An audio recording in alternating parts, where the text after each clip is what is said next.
Alright, so we all know Naruto, right? The story of ninjas, these epic fights, and of course, chasing down your best friend.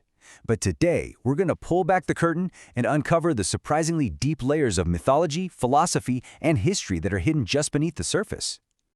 And that's really the big question we're exploring.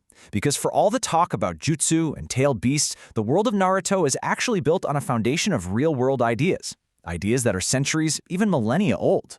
And that's what we're going to do here. We're going to unravel that tapestry, piece by piece. We're going to explore the warrior codes, the incredible theatrical drama, and even the ancient gods that give this story its true power. So let's start with the ethical codes that really define our characters. You know, we often just lump samurai and ninja together, but their core philosophies, Bushido and Nindo, were historically worlds apart. On one side, you've got the samurai's Bushido. Think of it as this very idealized code of honor, all about the warrior being a moral pillar of society. But then, on the other side, you have the ninja's Nindo, which was way more practical. It came from the working classes, and it was all about getting the job done, no matter what it took. Chivalry, not so much of a priority when survival's on the line. And what's really fascinating is that Bushido, as we know it today, is a relatively modern term. It was heavily shaped by Confucian ideals, which basically framed the samurai as having this unique duty to be a moral role model for everybody else. And this is where Naruto creates its own totally unique philosophy. Kakashi's famous line, well, it isn't pure Bushido, and it's not traditional Nindo either.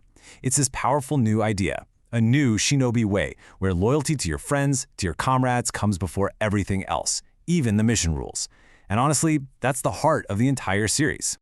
This idea is even embedded right there in the language itself. The kanji for ninja or shinobi is literally made from the characters for blade over heart. It's the perfect symbol for that internal struggle every character faces, the need to be a weapon while at the same time desperately trying to hold on to your humanity.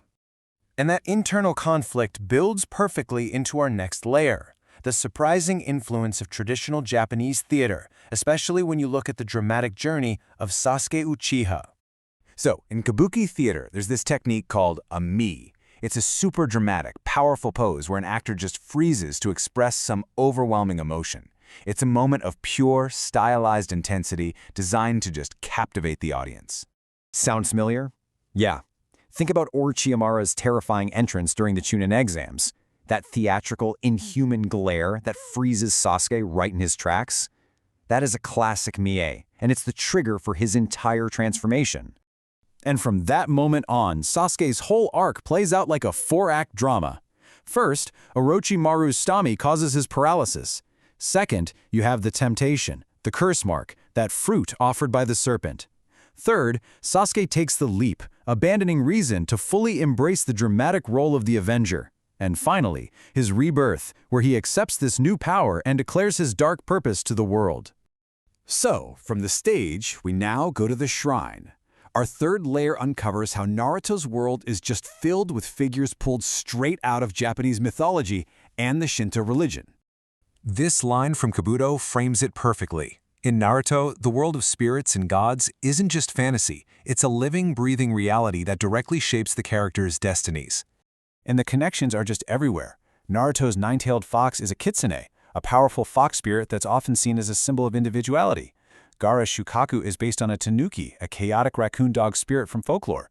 Even the boy Inari from the Land of Waves arc is named after the Shinto god of agriculture, tying his personal hope directly to the fate of his land. All right, this brings us to the final and maybe the deepest layer of them all, the philosophical battle between destiny and free will that sits at the very heart of the story.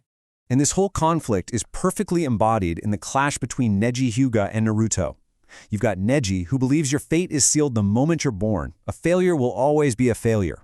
But then you have Naruto, who argues that you can defy that fate and forge your own path through sheer determination. And their fight is so much more than just a personal squabble.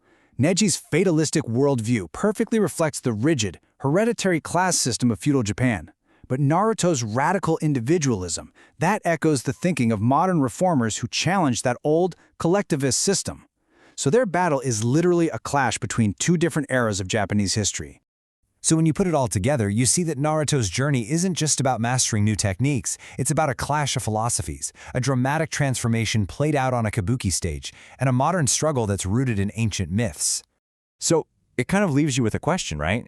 If a story about a ninja in an orange jumpsuit can contain all of this, what hidden layers of meaning are waiting to be discovered in all the other stories we think we know?